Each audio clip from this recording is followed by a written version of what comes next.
Hey friend, and we're back. This is a quick tutorial on some curry chicken legs.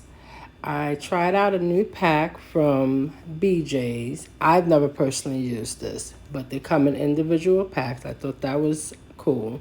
3, 4 pieces, just for me, maybe one other person, but just me.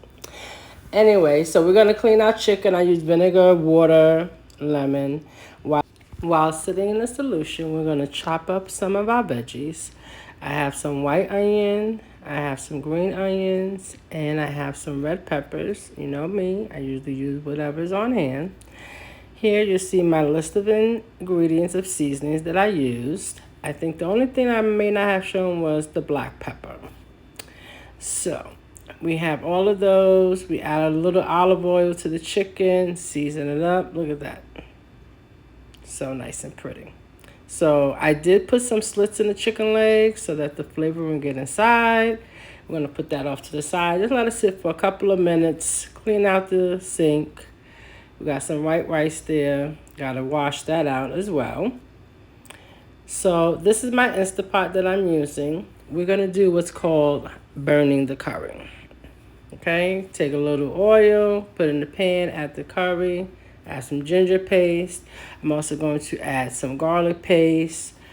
Let that cook down about a minute, minute and a half. In the Instapot, they have a saute button, which is great. So we're gonna do this. We're gonna let it heat up. Look how nice that looks. I'm gonna place the chicken back inside, and I'm gonna brown it on both sides, about 3 or 4 minutes on each side, so that you get that nice brown crust on there. So good. It smells delicious in here already.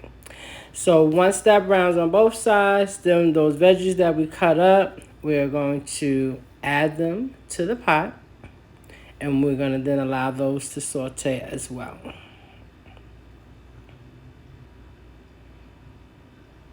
There you go. So those are the veggies. We left everything in there, added some thyme also, some fresh thyme. And we're gonna just pick up all that good seasoning on the bottom. Add some water, add some chicken bouillon for flavoring. Let that cook, incorporate the flavors a bit. Then I'm gonna add the chicken back into the Instapot, make sure that it's covered. Boom, there you go. We're gonna click on that top. We're gonna set the timer for 30 minutes, and actually I could have did a little less. Yeah, that's Scotch bonnet pepper. I could have did it a little less, but it was still delicious. Until next time.